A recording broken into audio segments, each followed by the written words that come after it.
Hi ಎಲ್ಲರಿಗೂ ನಮಸ್ಕಾರ. ನಾನು ಚೆನ್ನಾಗಿದ್ದೀನಿ, ನೀವು ಕೂಡ ಚೆನ್ನಾಗಿದ್ದೀರಾ ಅಂತ ಅಂದ್ಕೊಳ್ತಾ ಇವತ್ತಿನ ವಿಡಿಯೋ ಸ್ಟಾರ್ಟ್ ಮಾಡೋಣ. ವೆರೈಟಿ ದೋಸೆ ಮಾಡ್ತಾ ಇರ್ತೀವಿ. ಎಷ್ಟೋ ವೆರೈಟಿ ದೋಸೆ ಇದೆ.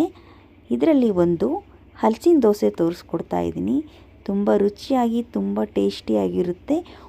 ಮಿಸ್ ಮಾಡದೆ ಟ್ರೈ ಮಾಡಿ. 2 ಲೋಟ ಅಕ್ಕಿ 2-3 ನೀರಲ್ಲಿ ವಾಶ್ ಮಾಡಿ 4 ಗಂಟೆ ನೆನೆಸಿರೋದು.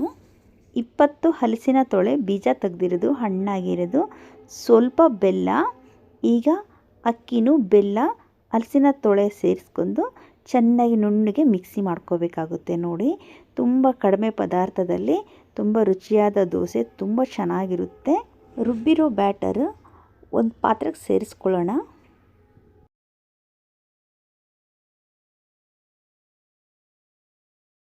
ನೋಡ್ತಾ ಇರ್ಬೋದು, ಕಲರ್ ಕೂಡ ಚೇಂಜ್ ಆಗಿದೆ. ಹಲಸಿನ ಹಣ್ಣು ಹಾಗೆ ಬೆಲ್ಲ ಸೇರಿಸಿರ್ತೀವಲ್ವ, ಹಾಗಾಗಿ ಸ್ವಲ್ಪ ಬಣ್ಣ ಚೇಂಜ್ ಇರುತ್ತೆ. ಇನ್ನೊಂದು ರೌಂಡು ಮಿಕ್ಸಿ ಮಾಡ್ಕೋಬೇಕು.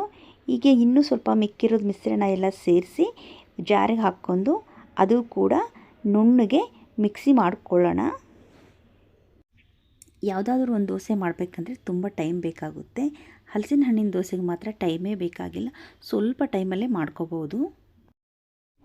ಇಷ್ಟೇ ಪದಾರ್ಥ, ತುಂಬ ಸಿಂಪಲ್ ಪದಾರ್ಥ. ಇಷ್ಟೇ ಹಲಸಿನ ದೋಸೆಗೆ ಬೇಕಾಗಿರೋದು. ತುಂಬ ರುಚಿಯಾದ ಹಲಸಿನ ಹಣ್ಣಿನ ದೋಸೆ. ಒಮ್ಮೆ ನೀವು ಕೂಡ ಮಿಸ್ ಮಾಡದೆ ಟ್ರೈ ಮಾಡಿ. ಹೇಗೆ ಬಂದಿದೆ ಅಂತ ಕಾಮೆಂಟ್ ಮಾಡಿ. ಈಗ ಒಂದು ದೋಸೆ ತವ ಇಟ್ಕೊಳ್ಳೋಣ ಬಿಸಿ ಆಗೋದಕ್ಕೆ. ಬ್ಯಾಟರ್ ಕೂಡ ರೆಡಿಯಾಗಿದೆ. ಸ್ವಲ್ಪ ಉಪ್ಪು ಸೇರಿಸ್ಕೊಳ್ಳೋಣ. ಸೋಡಾ ಏನು ಸೇರಿಸ್ತಾ ಇಲ್ಲ ನಾನು, ಅಡುಗೆ ಸೋಡಾ ಏನು ಬೇಕಾಗಿಲ್ಲ, ಉಪ್ಪು ಮಾತ್ರ ಅಷ್ಟೇ ಸೇರಿಸ್ತಾ ಇದ್ದೀನಿ. ನಿಮಗೆ ಟೈಮ್ ಇದ್ದರೆ ಬ್ಯಾಟರ್ 1-2 ಗಂಟೆ ಕಾಲ ಹಾಗೆ ಮುಚ್ಚಿಡ್ಬೋದು. ಉಬ್ಬಿ ಬರುತ್ತೆ ದೋಸೆ ಚೆನ್ನಾಗೆ. ತವ ಕಾದಿದೆ, ನಾನ್ ಸ್ಟಿಕ್ ತವ ಆಗಿರೋದ್ರಿಂದ ಎಣ್ಣೆ ಹಾಕ್ಕೊಳ್ತಾ ಇಲ್ಲ. ಹಾಗೆ ದೋಸೆ ಹಿಟ್ಟು ಹಾಕ್ಕೊಂಡು ಸ್ಪ್ರೆಡ್ ಮಾಡ್ಕೊಳ್ಳೋಣ. ಅಗಲವಾಗಿ ನಮಗೆಷ್ಟು ಅಗಲ ಬೇಕೋ ಅಷ್ಟು ಅಗಲವಾಗಿ ಸ್ಪ್ರೆಡ್ ಮಾಡ್ತಾಯಿದ್ದೀನಿ.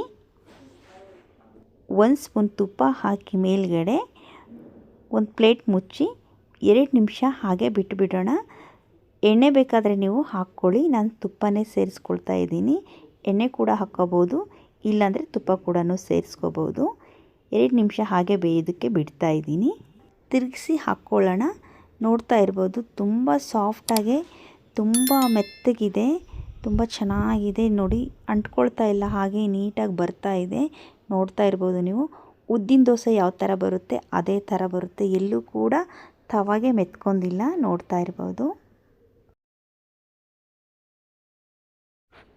ಇದ್ರ ಜೊತೆ ನಾನು ತೆಂಗಿನಕಾಯಿ ಚಟ್ನಿ ಮಾಡಿದ್ದೀನಿ.